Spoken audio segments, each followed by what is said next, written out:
So hello friends, welcome back to another new video. तो इस video में guys मैं आपको डिटेल में बताने वाला हूँ कि एमबीए सीईटी में कितने मार्क्स स्कोर करने पे आपको कौन से स्लॉट में कितना परसेंटाइल जो है वो मिल सकता है, जिससे आपको एक आइडिया आएगा कि इस रेंज में हम जो है वो रह सकते हैं। साथ ही में क्या सेफ स्कोर रहेगा ताकि आपको टॉप कॉलेजेस में एडमिशन मिल जाए, तो ये भी मैं आपको इस वीडियो में बताऊंगा। तो वीडियो पूरा एंड तक देखते रहिए। एंड अगर आप इस चैनल पे न्यू हो गाइस तो सब्सक्राइब जरूर से कर लेना, ताकि आपको एमबीए के एडमिशन से रिलेटेड सारे जो अपडेट्स है वो टाइम टू टाइम मिलते रहे। तो चलिए गाइस देखते हैं कि कितने मार्क्स पे आपको कितना परसेंटाइल जो है वो मिल सकता है। तो सबसे पहले एक बेसिक चीज़ मैं आपको बता देता हूँ कि इस साल कौन सा स्लॉट जो है वो ज़्यादा डिफिकल्ट था एंड कौन सा ईजी था, जिससे हमें ये समझ में आएगा कि इस स्लॉट में अगर आप कम भी स्कोर करते हो तब भी आपको ज़्यादा परसेंटाइल जो है वो मिलने के चांसेस रहेंगे।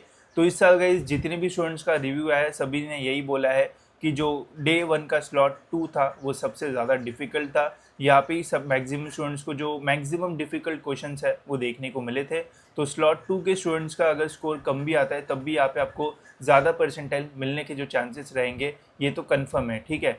फिर स्लॉट 1 जो है वो इसके बाद थोड़ा ज़्यादा डिफिकल्ट था। Slot 4, slot 5 and slot 6 almost आसपास या फिर थोड़ा बहुत ऊपर नीचे हमें यहाँ पे जो है वो देखने को मिला था। एंड मैक्सिमम जो रिव्यूज़ आए हैं जिसमें ये बोला है कि जितने स्लॉट थे उसमें सबसे ईजी जो है वो स्लॉट 3 था। अब इतना भी ईजी नहीं था, नहीं तो 200 लोग स्कोर कर लेते, बट थोड़ा एज़ कम्पेयर टू बाकी स्लॉट 3 जो है वो ईजी था, ऐसे मैक्सिमम जो रिव्यूज़ है वो आए हैं। तो इसका मीनिंग ये है कि स्लॉट 2 सबसे डिफिकल्ट है, तो यहाँ पे कम स्कोर करोगे तो भी आपको ज़्यादा परसेंटाइल मिल सकता है। एंड स्लॉट 3 अगर ईजी लेवल का था तो यहाँ पे अगर आपके मार्क्स ज़्यादा है तब भी आपको इतने ज़्यादा जो परसेंटाइल है वो नहीं मिलेंगे जितना स्लॉट 2 वालों को मिलेंगे, ठीक है। तो इसके अकॉर्डिंग ही गाइस मैंने मार्क्स वर्सेस परसेंटाइल जो है वो यहाँ पे डाला है। तो आप देख सकते हो, सबसे पहले हम टॉपर वाली जो है वो बात करेंगे। तो अगर आपको 99.99 या फिर उसके ऊपर मतलब 100 परसेंटाइल चाहिए तो स्लॉट 1 में आपका 155 प्लस जो मार्क्स है वो रहना चाहिए, तो आपको 99.9987 ऐसा जो परसेंटाइल है वो मिल सकता है। एंड मैंने आपको पहले ही बताया था नॉर्मलाइजेशन वाले वीडियो में कि हर स्लॉट में एक ना एक 100 परसेंटाइल वाला जो बच्चा है वो रहेगा ही रहेगा। बिकॉज स्लॉट 1 की एग्जामिनेशन में जितने भी स्टूडेंट हैं, सपोज करते हैं कि 20,000 स्टूडेंट्स ने स्लॉट 1 की एग्जामिनेशन दी, तो 20,000 में से एक स्टूडेंट तो ऐसा होगा जिसे सबसे ज़्यादा मार्क्स जो है वो मिले होंगे। सपोज करते हैं स्लॉट 1 में एक ऐसा स्टूडेंट है जिसको 160 या फिर 165 मार्क्स मिले तो उसको 100 परसेंटाइल मिल जाएगा। एंड फिर उसके नीचे अकॉर्डिंगली जो परसेंटाइल है वो मिलेंगे। तो 99.99 वाली रेंज में अगर आपको रहना है तो 155 प्लस अगर आपको मिलता है स्लॉट 1 में तो आप आराम से इस रेंज में आ सकते हो। वही स्लॉट 2 डिफिकल्ट था, तो यहाँ पे 140 प्लस भी अगर आपको मिलता है तो आप 99.99 वाले रेंज में जो है वो जा सकते हो। स्लॉट 3 में 170 प्लस, अब ये इजी था इसलिए यहाँ पे थोड़ी ज़्यादा मार्क्स आपको जो है वो लगेंगे। फिर स्लॉट 4, स्लॉट 5 एंड स्लॉट 6 में ऑलमोस्ट मॉडरेट लेवल था, तो यहाँ पे मैंने 165 जो है वो रखा है। तो इसके आसपास अगर आपको रहेगा तो 99.99 वाले रेंज में आप जो है वो रहोगे। एंड फर्स्ट स्टेज में मतलब इस वाले रेंज में रहोगे तो JBIMS के मैक्सिमम चांसेस है या फिर सिडनम के आपके मैक्सिमम जो चांसेस है वो रहेंगे। तो ये बेस्ट स्कोर है अगर आपको टॉप कॉलेज चाहिए तो। फिर 99.5 वाली रेंज में चाहिए, अब बोलोगे 99.5 एंड 99.9 में इतना क्या डिफरेंस है, तो बहुत बड़ा डिफरेंस है। ये वाले जो 99.99 वाले JBI में सिडनम देख रहे होंगे, वही 99.5 वालों को जो है वो सोचना पड़ेगा कि JBI में मिलेगा या नहीं मिलेगा, सिडनम मिलेगा या नहीं मिलेगा। तो ऐसा होता है, तो इसलिए पॉइंट बहुत मैटर करेगा। यहाँ पे अगर आपको रहना है तो स्लॉट 1 में 135 138 के आसपास अगर आपको रहता है तो स्लॉट 1 में 99.5 आपको जो है वो मिलने के चांसेस रहेंगे। स्लॉट 2 में 110 के आसपास अगर आपके रह गए तो 99.5 आपको मिल सकता है। स्लॉट 3 में 150, स्लॉट 4 में 145, स्लॉट 5 एंड स्लॉट 6 145 के आसपास अगर आपको रहता है तो 99.5 मिलने के चांसेस आपको जो है वो रहेंगे। देन है हमारा 99 परसेंटाइल। अब इसके बारे में मैंने एक शॉर्ट भी बनाया था। देखो स्लॉट 1 में अगर आपको 99 परसेंटाइल चाहिए तो 125 से 130 के बीच में अगर आपको मार्क्स मिलते हैं तो आराम से आप 99 के स्कोर जो है वो आपको मिल सकता है। स्लॉट 2 में 100 या फिर 105 110 के 105 106 के आसपास अगर रहेगा तो 99 आपको जो है वो मिल सकता है। स्लॉट 3 में 140, स्लॉट 4, स्लॉट 5 एंड स्लॉट 6 में 130 135 के आसपास अगर रहेगा तो आराम से 99 परसेंटाइल के आसपास आपको जो है वो मिल सकता है, ठीक है। तो ये थे गाइस हमारे टॉपर्स की इस साल टॉपर्स कितने मार्क्स पे जो है वो बन सकते हैं। तो देखो जो डिफ़िकल्ट है वहाँ पे अगर कम मार्क्स भी रहते हैं तब भी ज़्यादा आपको जो है वो मिल सकता है। तो पेपर के टाइम स्लॉट 2 वाले दुखी थी, बट अभी जब रिजल्ट लगने वाला है तो स्लॉट 2 वाले जो है वो खुश होंगे। क्यों? क्योंकि स्लॉट 1 वाले को अभी 120 होंगे एंड स्लॉट 2 वाले को भी 120, तो स्लॉट 2 वाला ज़्यादा खुश होगा, उसको पता है कि 120 मुझे जो है वो ज़्यादा परसेंटाइल मिलेगा, ठीक है। तो ये हो गया हमारा टॉपर वाला अब देखते हैं कि 90 के नीचे जो है वो कितना जाएगा एंड वो सारी चीज़ें। तो यहाँ पे बहुत सारे मेजॉरिटी ऑफ जो लोग हैं वो रहेंगे। तो यहाँ पे देखते हैं कि कितने पे कितना जाएगा। तो वो देखो गाइस, यहाँ पे सारी रेंज वगैरह जो है वो डाल रखी है, तो यहाँ पे आप चेक कर सकते हो। अगर आपको 96 से 98 परसेंटाइल चाहिए तो स्लॉट 1 में आपको यहाँ पे जो है वो 120 के आसपास जो मार्क्स है वो मिलने चाहिए। स्लॉट 2 में यहाँ पे आपको 90 के आसपास अगर मार्क्स है तो 96 टू 98 के आसपास जो है वो आपको परसेंटाइल मिल सकता है। फिर स्लॉट 3 में 135, स्लॉट 2 में 132, 132, 132 इसके आसपास या फिर इसके थोड़ा ऊपर नीचे होगा। ठीक है, एकदम एक्यूरेट तो नहीं रहेगा ये, बट थोड़ा ऊपर नीचे इसके आसपास परसेंटाइल आपको जो है वो मिल जाएगा। अगर आपको स्लॉट 1 में 115 मार्क्स के आसपास है तो 95 से 96 परसेंटाइल मिलने के चांसेस रह सकते हैं। स्लॉट 2 में 85, फिर स्लॉट 3 में 125 marks and slot 4, slot 5, slot 6 120 के आसपास रहेंगे। तो 95 से 96 परसेंटाइल आपको जो है वो मिल सकता है। अबे 90 वाली रेंज की 90 तो मैं क्रॉस कर लूँ, तो अगर आपको 90 क्रॉस करना है तो स्लॉट 1 में मिनिमम 100 मार्क्स जो है वो रहना चाहिए। फिर स्लॉट 2 में 70 या फिर 75 के आसपास भी रहे तो 90 के ऊपर आपको मिलने के चांसेस रहेंगे। स्लॉट 3 में 110, स्लॉट 4, स्लॉट 5, स्लॉट 6 में 105 के आसपास भी रहेंगे, तो आपको 90 परसेंटाइल आराम से जो है वो मिल सकता है। फिर 80 से 85 रेंज। अब देखो ये जो रेंज है, जैसे आप नीचे जाओगे उतने ही नंबर ऑफ जो स्टूडेंट्स हैं वो बढ़ जाएंगे, तो इसलिए यहाँ पे 80 टू 85 में बहुत सारे बच्चे रहेंगे। ठीक है, तो इसलिए आपको रैंक्स में काफ़ी डिफरेंस मिलेगा। सपोज़ 80 वाले का रैंक 1000 है, तो आपको 85 वाले, मतलब सपोज़ 85 वाले का रैंक 1000 है तो 80 का जो रैंक है वो 2000, 2500, 3000 भी जो है वो रह सकता है, बिकॉज नंबर ऑफ़ स्टूडेंट जो है वो बढ़ जाते हैं, तो यहाँ पे रैंक्स जो है वो चेंज हो जाएगा। ठीक है, यहाँ पे भी आप देख सकते हो, मैंने डाल रखा है, यहाँ चेक कर सकते हो। 70 टू 80 में स्लॉट 1 में 75 के आसपास मार्क्स है तो मिल सकता है।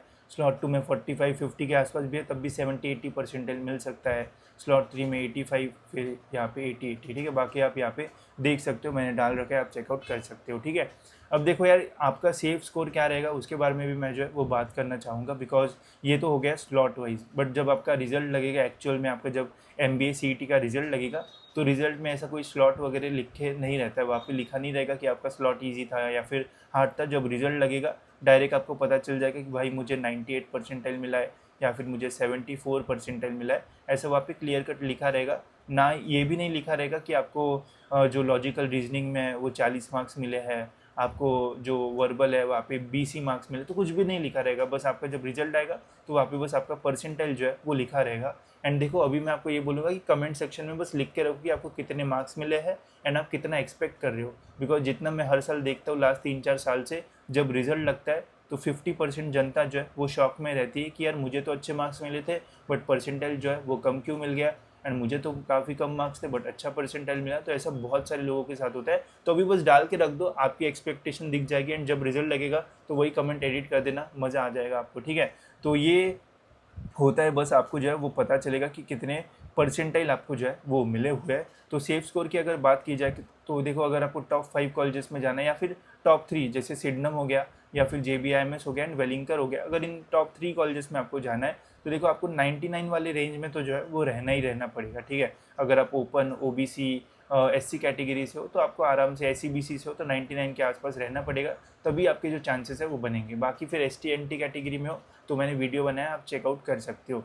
वही अगर आपको टॉप 3 के नीचे जाना है, सपोज़ आपको टॉप 10 कॉलेजेस में एडमिशन लेना है, तो मिनिमम आपको 96 से लेके तो 97 परसेंटाइल आपका जो है वो रहना चाहिए, तभी जाके आपको टॉप 10 कॉलेजेस में एडमिशन मिलने के जो चांसेस है वो रहेंगे। ठीक है, एंड अगर इसके भी नीचे जाना है, अब देखो MBA के 300 से भी ज़्यादा कॉलेजेस है, बट अगर आपको अच्छे कॉलेजेस चाहिए तो मिनिमम 95-96 के ऊपर अगर मिलता है तो बढ़िया कॉलेजेस मिलने के चांसेस रह सकते हैं। ठीक है, बट अब ऐसा तो नहीं है कि सबको इसके आसपास ही परसेंटाइल मिलेंगे। बहुत सारे स्टूडेंट्स ऐसे भी होंगे जिनको 94, 95, 80, 87, 60, 70 ऐसा परसेंटाइल मिलेगा। तो अगर आपको चेक करना है कि इस रेंज में कौन से कॉलेजेस है, तो आप ये हमारे महाराष्ट्र की MBA कॉलेजेस की लिस्ट ले सकते हो। इसमें आपको महाराष्ट्र के जितने भी MBA कॉलेजेस है उनका कट ऑफ आपको हाई टू लो, मतलब हाई मतलब सबसे ऊपर JBIMS रहेगा एंड लो जिसका सबसे कम जाता है वो आपको नीचे देखने को मिलेगा। तो इससे हमको समझ में आएगा कि आपके परसेंटाइल के रेंज में आपको कौन से कॉलेजेस जो है वो मिल सकते हैं। वही अगर आपको चेक करना है कि यार मुझे पूरे महाराष्ट्र के मैं क्यों देखूँ, मुझे जब पुणे में ही एडमिशन लेना है तो आप पुणे पे क्लिक करके पुणे के कॉलेजेस जो है वो देख सकते हो। सारे पुणे के कॉलेजेस का रैंक, कट ऑफ, सब कुछ आपको यहाँ पे जो है वो देखने को मिलेगा। मुंबई का देखना है तो मुंबई का देखो, नागपुर, अमरावती, औरंगाबाद, नासिक, सबका आप यहाँ पे जो है वो देख सकते हो। ठीक है, तो इसकी लिंक डिस्क्रिप्शन में, वहाँ से आप इसका जो यूज़ है वो कर सकते हो। बाकी और एक मैं सजेशन आपको देना चाहता हूँ कि आप जो आंसर किया है वो कुछ ही दिन जो है वो चेक कर पाओगे। तो बहुत सारे लोग चैट जीपीटी पे अपना आंसर की डाल के अपना जो स्कोर है वो चेक कर रहा है। हो सकता है जिसको 80 मार्क्स मिले है उसको 120 जो है वो शो हो रहा है, बिकॉज मैंने डिफरेंट वे से चेक किया। चैट जीपीटी सही आंसर जो है वो नहीं देता। डायरेक्ट अगर आप आंसर की पूरी डालते हो एंड बोलते हो उसे कि कैलकुलेट माई मार्क्स, वहाँ पे आपके स्कोर्स में जो है वो जो प्रॉब्लम्स है वो दिखेंगे। तो यही बोलूँगा कि मैन्युअली 5-10 मिनट खुद को दो, पूरी आंसर की चेक करो एंड देखो कि एक्चुअल में कितने सही क्वेश्चंस आपने जो है वो सॉल्व किए हैं, बिकॉज उससे आपको एक बेटर आइडिया आएगा कि कितने मार्क्स आपको कितने परसेंटाइल आपको मिलेंगे। अगर आप चैट जीपीटी से 120 देखते हो एंड फिर सोचते हो यार भाई 96 97 आराम से मिल जाएगा, एंड एक्चुअल जब रिजल्ट लगेगा तब 80 परसेंटाइल मिला तो फट के हाथ में आ जाएगी। तो इसलिए चैट जीपीटी का यूज़ मत करो गिनने में, मैन्युअली गिन लो, एक अच्छा सा स्कोर आपको पता चल जाएगा एंड उसकी अकॉर्डिंग आपकी जो एक्सपेक्टेशंस है वो सेट होगी।